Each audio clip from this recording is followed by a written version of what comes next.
Banyarwandakazi, inshuti bakunzi b'urubuga biza tubireba, turabasuhuje. Turi kuwa gatandatu tariki 11 z'ukwezi kwa gatandatu umwaka w'ibihumbi 2022.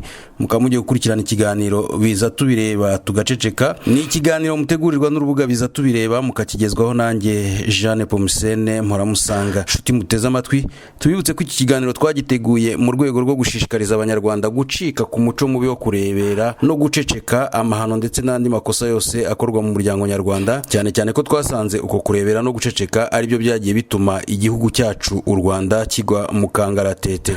Inshuti muteze amatwi, ikiganiro cy'uyu munsi twagihariye umwe mu bakunzi b'ikiganiro biza tubireba tugaceceka.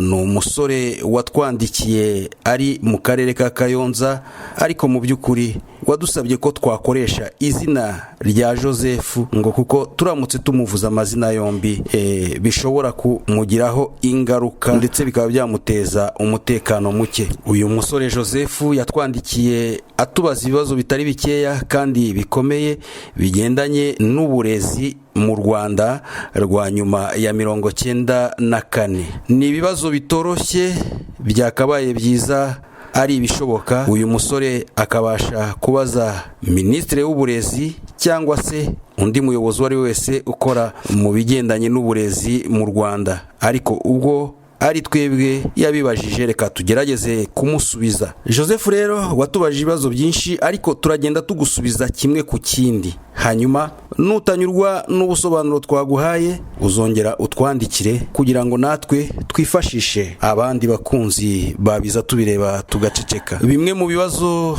Joseph yatubajije, hari ikibazo cya mbere kigira kiti: ni iyihe mpamvu uburezi bwa nyuma ya 1994 bwakinishijwe? Nkuko nabikubwiye, turajya tugusubiza ikibazo ku kindi kugira ngo wenda tutaza kubivangavanga. Icya mbere ngomba kugusubiza nuko mu by'ukuri rwawe ruhande ubona ubuyobozi bwarakinishijwe, ariko jewe simbibona nko kubukinisha, ahubwo mbibona nko kubwirengagiza. Kuko umuntu ashobora gukinisha ikintu kubera ko atazi ibyiza byacyo cyangwa ibibi byacyo. Nguhaye nk'urugero, nakubwira ko hagati ya 1990, ndavuga umwaka w'1990 kugeza mu 1994, hari abana benshi b'abanyeshuri bagiye bapfa bazize ibisasu bya mine na za grenade kubera kutabimenya. Yakinyuraho ahantu bagiteze akagira ngo nagapira ko gukina, akabara kabatuje.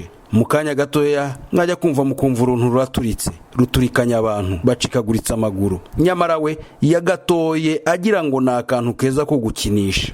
Aha rero nkakubwira nti sindi bukwemerere ko uburezi bwakinishijwe, kubera yuko rimwe na rimwe umuntu ashobora gukinisha ikintu atazi ubwiza bwacyo cyangwa ububi bwacyo, ahubwo uburezi bwarirengagijwe, kandi kwirengagizwa kwabwo bifite impamvu ikomeye ku ishyaka rya RPF Inkotanyi riyoboye u Rwanda muri kino gihe. Nkuko ubizi, mu bindi bihugu hirya no hino ku isi Minisiteri y'Uburezi ni minisiteri yubahwa cyane, ariko nkuko ubivuga uti bwarakinishijwe, mu yandi magambo bishatse kuvuga ko butubashywe, butahawe agaciro. Ndumva rero muri makeya ikibazo cya mbere mbaye ngisubije mu magambo make navuga yuko butakinishijwe. Ariko noneho wanabajije uti ni iyihe mpamvu?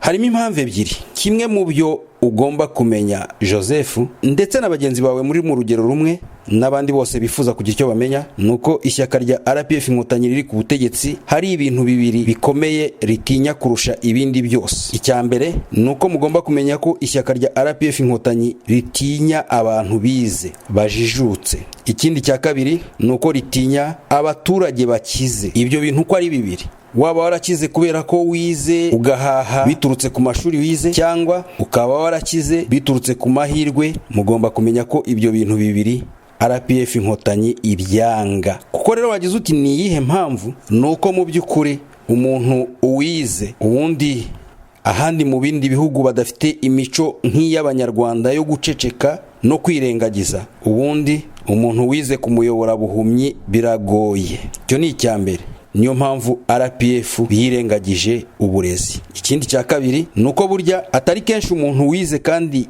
akiga neza, inshuro nyinshi ntabwo ari kenshi akunze kuba umukene. Iyo utabaye umukene rero nukuvuga ngo uba wibeshejeho, ntawe usabiriza. RPF rero ihorana ubwoba bwo uba ifite cyangwa se itegeka abaturage bibeshejeho bitunze, kuko umuntu witunze nta n'icyo akwingingamo, ariko iyo umuntu ahora imbere yawe agusabiriza umutegeka ibyo ushatse. ni izo mpamvu ebyiri z'ingenzi zatumye RPF yirengagiza uburezi. Ndumva ikibazo cyawe cya mbere ngisubije, nutanyurwa uzongera unyandikire.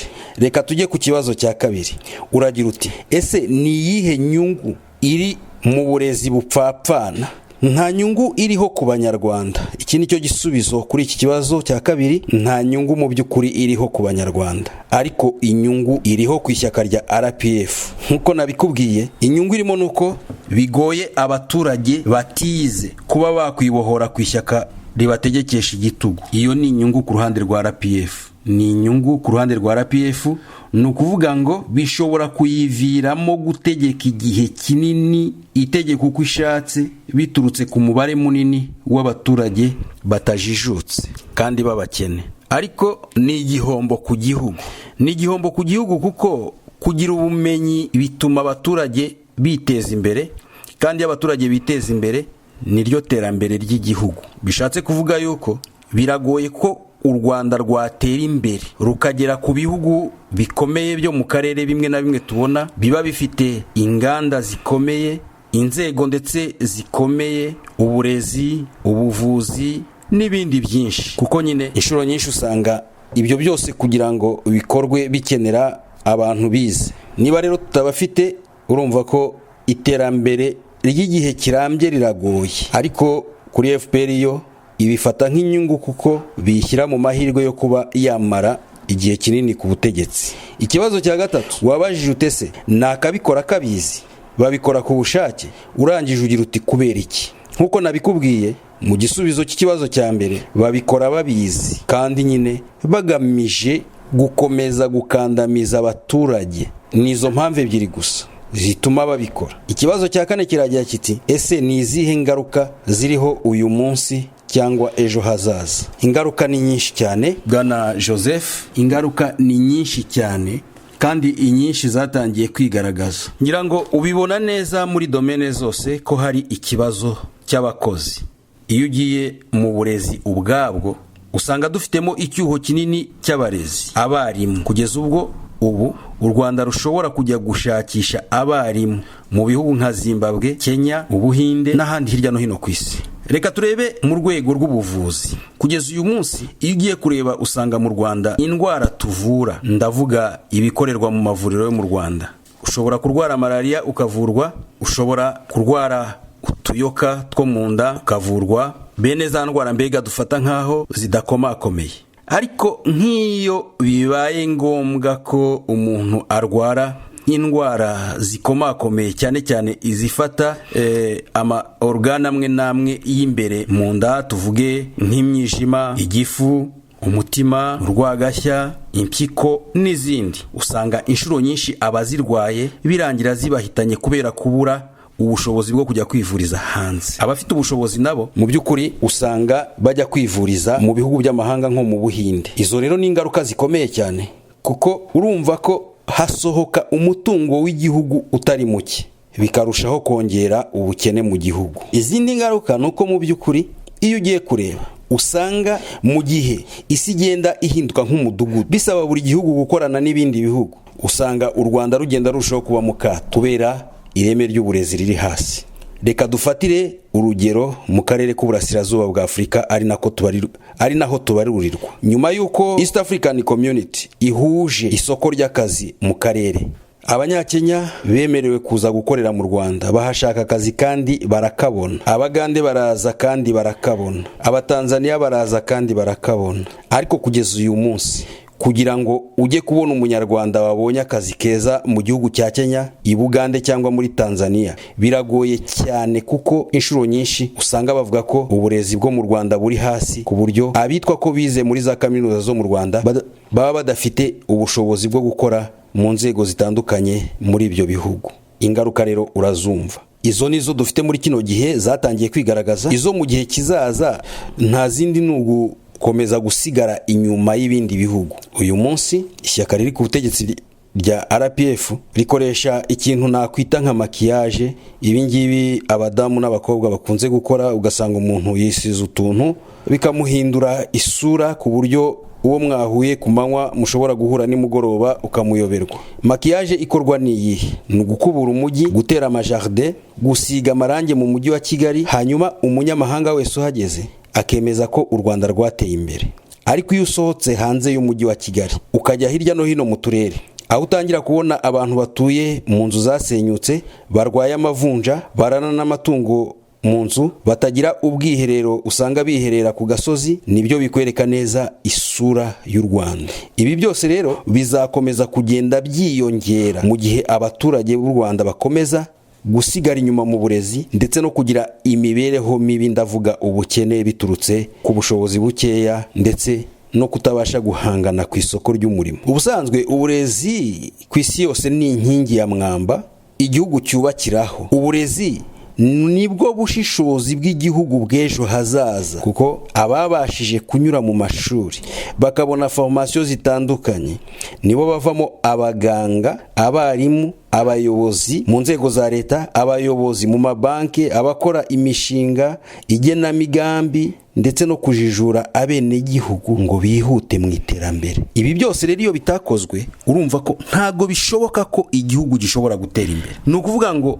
ingaruka zo zirahari, kuko igihugu kizakomeza gutera kijya inyuma mu gihe ibindi bitera bijya imbere.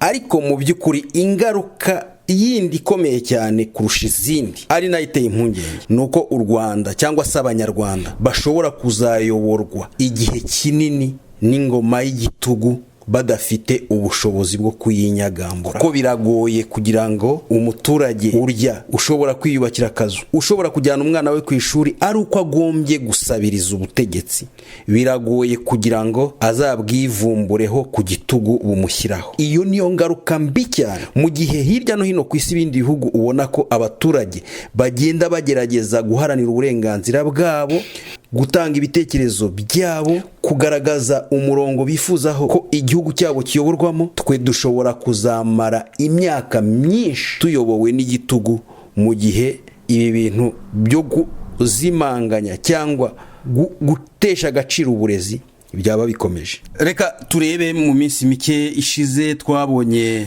umunyamabanga wa leta muri Minisiteri y'Uburezi avuga ati dufite ikibazo gikomeye, hari abana bari kurangiza amashuri yisumbuye batazi gusoma ikinyarwanda, batazi kwandika ikinyarwanda.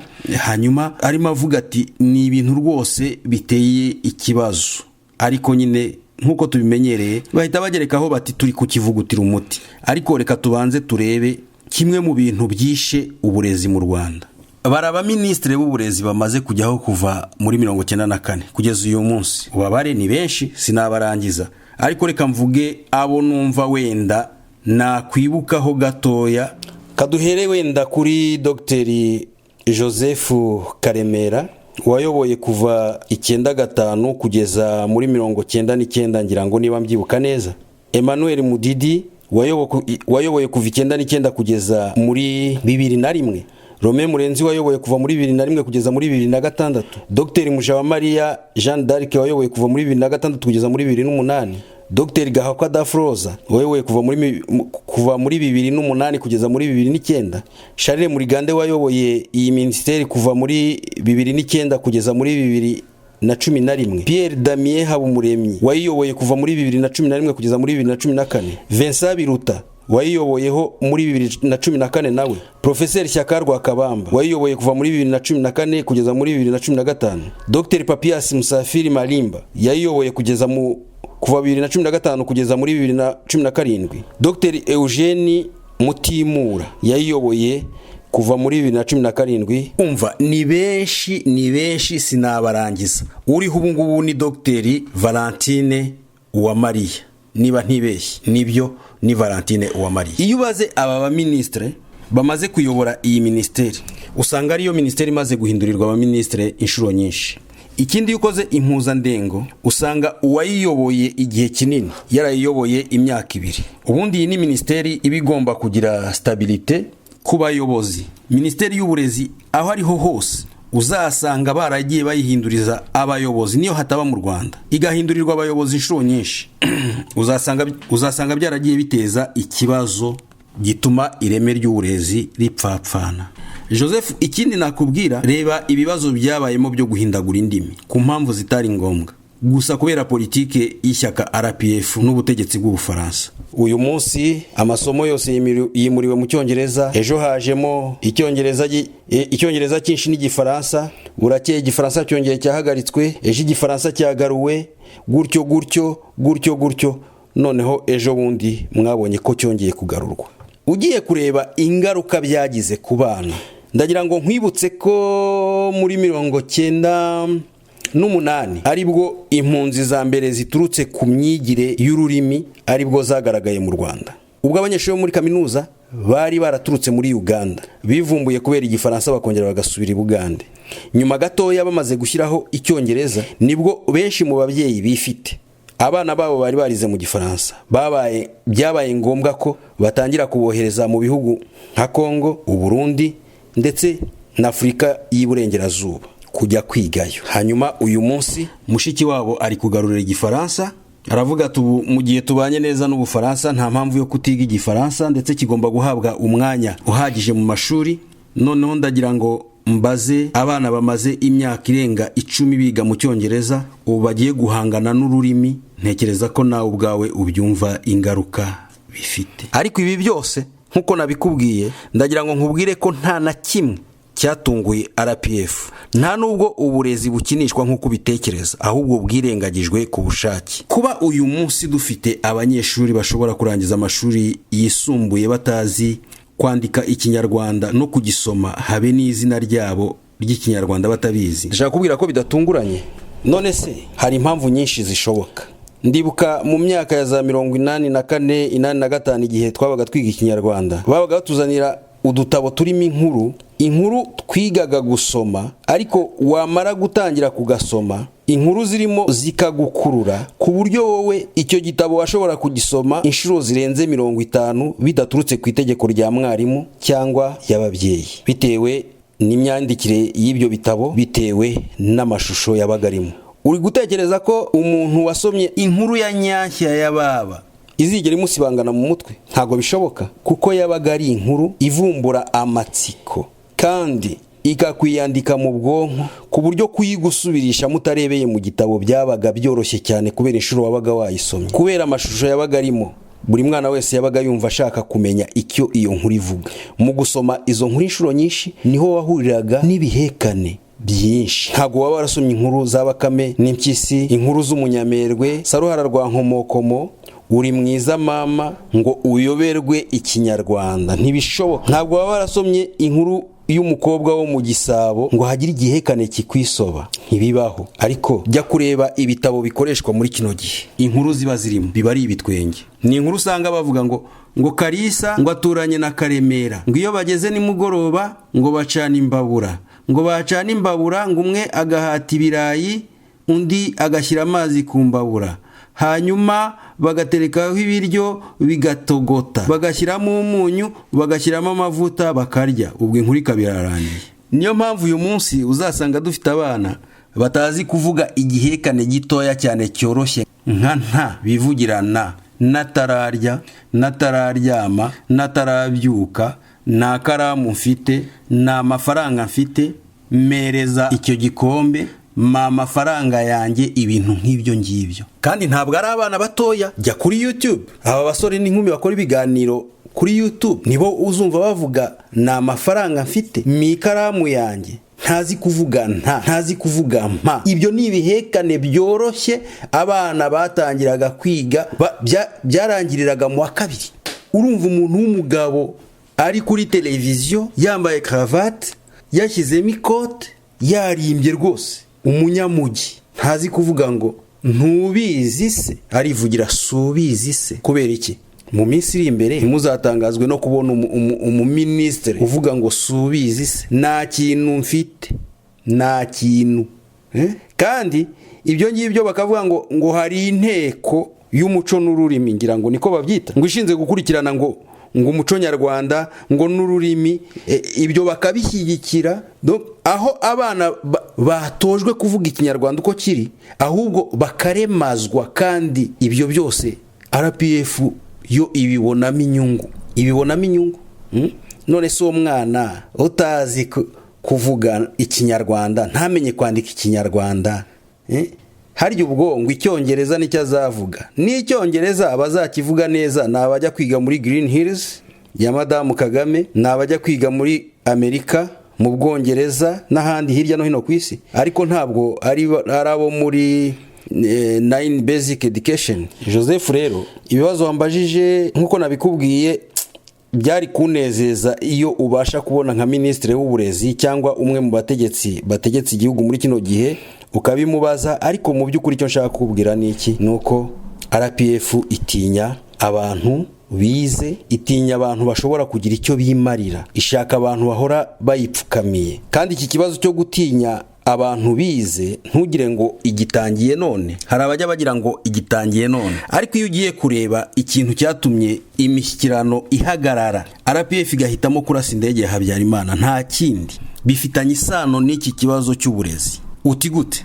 Habyarimana yari yamaze gusinya amasezerano, yabemereye ministeri 5, yabemereye 40% by'igisirikare, yabemereye 40% by'igipolisi n'ibindi byinshi ntarondoye. Ariko bo ubwabo baje gukubitana n'ihurizo, ari naryo ryatumye badesida kumurasa, kuko mu kumurasa byari bisobanuye ko intambara ihita ikomeza, yakomeza bagafata ubutegetsi hakoreshejwe imbaraga za gisirikare, noneho bakayobora ibintu byose nta muntu bagenzura. Naho igihe bari bamaze guhabwa ministeri 5, bahuye n'ikibazo cyo kwibaza ngo tuzavana hehe abakozi, kuko RPF Inkotanyi nta bakozi yari ifite yashoboraga gukoresha muri ministeri 5. Mu nzego zose z'ubuyobozi n'abakozi basanzwe muri za ministeri ntabwo RPF yari kubabona. Mu gisirikare, kuko igisirikare ntabwo ari amaranka, igisirikare ni akazi, igisirikare ni ubuzima, ntabwo RPF yari kubona abantu ishyira mu buyobozi. Mu gipolisi naho nuko. Noneho rero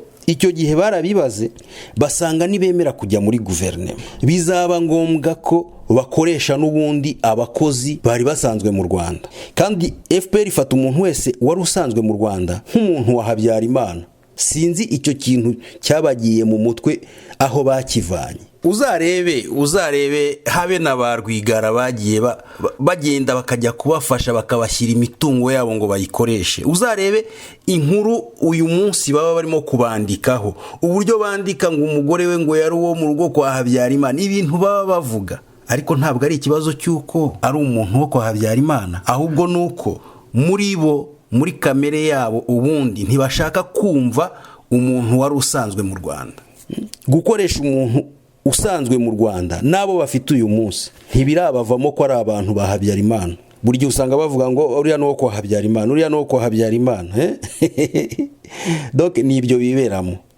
Icyo gihe rero barabibaze, baravuga bati nitwemera kujya muri guverinema tuzakoresha abantu ba Habyarimana. Uzasanga za ministeri baduhaye n'ubundi ari bo bazikoreramo, uzasanga cya gisirikare baduhaye n'ubundi ari bo bakikoreramo, cya gipolisi baduhaye n'ubundi ari bo bakikoreramo. Noneho barakarikira baravuga bati kandi ikindi kigeretseho, icyo gihe ishyaka rizaba riri moteri n'ubundi rizaba rikiri MRND. Baravuga bati izaba n'ubundi tuyoboye kandi dukoresha abantu bayo, bizaba byoroshye kugira ngo n'ubundi ihindukire zibakoresha. Barangije baravuga bati reka twebwe twice Habyarimana, intambara ikomeze, kuko imbaraga za gisirikare zo turabibona ko tuzifite, dufata ubutegetsi, tuzemere tugire rotari yo guforoma abantu bacu aho kugira ngo dukoreshe abantu ba Habyarimana. Niko babita, ntabwo ari giye ubibahimbira, niko babyita. Baravuga ngo bariya ni abantu ba Habyarimana. Ubwo rero Joseph, cyo nakubwira ni igiki? Urumva ko ikibazo nticyatangiye muri 1994. Nyuma ya 1994 rero RPF n'ubundi icyo yakomeje kurebaho ni cya kindi, ni abantu bize.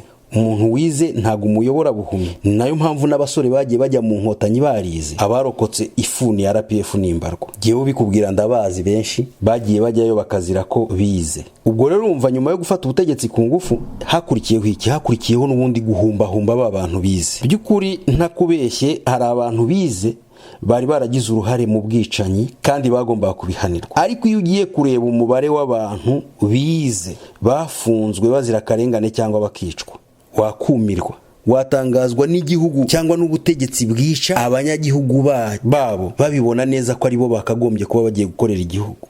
Ariko RPF yarabibonaga ko kugira abaturage bize kandi atari yo yabirereye ngo ibakuze bizayibera ikibazo. Yajonjoyemo bakeya, ibona bazemera kugendera mu bwoba, irabafata bakeya ibashyira mu kazi kugira ngo baforme abavuye i Bugande, i Burundi, Tanzania, igisirikare, mu buvuzi, mu burezi, nibamara kubaforma ubundi babegezeyo, kandi niko byagenze. Urumva rero ko umuntu ukora gutyo nta gitangaza kuba yarakomeje kwirengagiza uburezi n'ubundi, kubera ko nta gahunda bafite yo koroshya umurunga watuma bamara igihe kinini ku butegetsi. Rero baravuga bati nidufata abantu tukabaha uburezi bukwiriye ntituzabasha kwikubira, ntituzabasha gukomeza kubayoboza igitugu, ntituzaramba ku butegetsi. Uyu munsi urabibona neza ko abantu bize mu Rwanda ari bo bantu ba mbere bafite ubwoba bwo kugaragaza ibitekerezo byabo, kubera ko bakanzwe.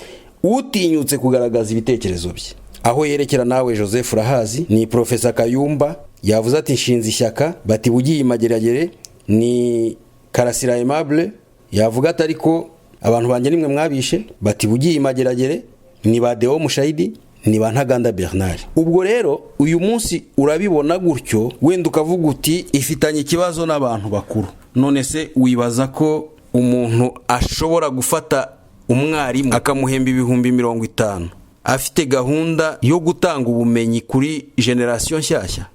Izo generation se iyo zitabonye uburezi sizo zihinduka inzererezi? Uyu munsi ntibyatangiye kugaragara. Iyo urebye urubyiruko rufungiye Iwawa hirya no hino muri za centre zitandukanye nk'iyo kwa Kabuga n'ahandi, utekereza iki?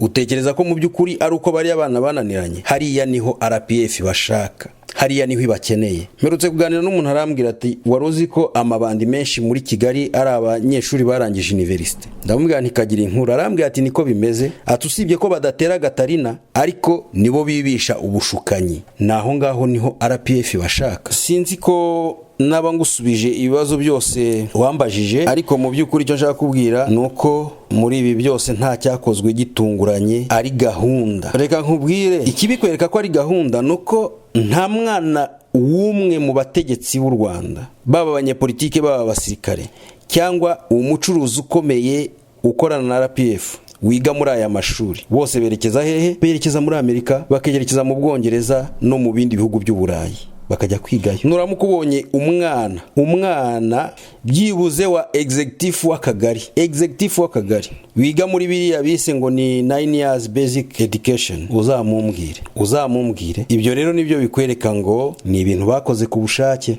kuko iyo biba atari ubushake bari kubaka ayo mashuri akomeye, bari kubaka ireme ry'uburezi abana babo bakiga mu Rwanda. Ariko uzasanga umuntu afite abana 3 biga muri kaminuza zo muri Amerika, aho usanga umwana yishyura 30,000 by'amadolari cyangwa 40, aba makeya bishyura 25. Abo rero nibo bagomba kugaruka bagasimbura abo mu miryango yabo bari ku butegetsi, hanyuma babandi bize muri 9 years basic education bakababera abacakara, bakababera abagaragu. Uko bimeze. Noneho rero mbere yo kumbaza ibi byose, nawe ubwawe uzajye wibaza, none se niba umwana atabashije kumenya gusoma Ikinyarwanda, ntamenye kucyandika, urambwira ko yamenya kwandika Icyongereza gute? Urambwira ko yamenya kwandika Igifaransa gute? Rero ubwenge, ubumenyi bwo mu mashuri kuri RPF ni ikintu kidakenewe ku Banyarwanda. Uburezi buzakomeza guhabwa abana b'abategetsi, abandi no gukomeza kubabera abacakara. None se niba umwana atazi gusoma Ikinyarwanda, atazi kucyandika, umwarimu azamukubitira ihurizo ku kibaho aryumve? Nawe wibaza ibyo bintu. Umwarimu nashyira ihurizo ku kibaho, umwana utazi gusoma Ikinyarwanda ntamenye kucyandika azabasha gukora iryo hurizo? Tayari byamaze gupfa. Ariko aho bipfira RPF irahazi, kandi suko yananirwa gushoramo amafaranga, suko mu myaka 28 yananiwe gutegura abarezi bagendanye n'igihe, ariko ubushake bwayo nuko hari igice cy'Abanyarwanda kigomba kubaho nk'abagashize, n'ikindi gice cy'Abanyarwanda kigomba kubaho nk'abacakara. Ibyo rero akaba ari ibintu bizamara imyaka myinshi, cyane ko n'abahari bitwa ko bize bari mu bwoba, nibo bakagombye kujya imbere ya rubanda bakabashishikariza kwanga ibyo bintu, ariko bo bafite ubwoba burenze ubw'abaturage. Kare nsoreza ahangaha, buriya niba hari ibyo ntagusubije uzihangana Joseph, wongere unyandikire, hanyuma nanjye nshake uburyo wenda narushaho kunoza ubusobanuro nakaguhaye. Ariko gukomeza guhinduranya abaminisitiri buri kanya, guhindura porogaramu z'uburezi, guhinduranya indimi buri kanya, gukuraho za buruse cyangwa abazibonye zikaba ntacyo zabamarira, ibyo byose, umushahara wa mwarimu muke, ibyo byose ni ibintu biri muri gahunda y'igihe kinini yo kudindiza rubanda kugira ngo RPF izakomeze gutegeka igihugu byubakiye ku baturage batajijutse kandi bazahora bayisabiriza. Urakoze cyane rero, reka dusoreze ahangaha kandi mwifurije ibihe byiza no gukomeza kuduha ibitekerezo byawe, ndetse mboneraho no kubwira urubyiruko bagenzi bawe nabo ko badahejwe. Mu by'ukuri ikiganiro biza tubireba tugacicika, nicyo cyatumye tugitegura kugira ngo ubu mwanya byibuze wo gutinyura abanyarwanda gutangira kuvuga ku bibazo byugarije igihugu cyacu. Murakoze cyane, mugire umunsi mwiza.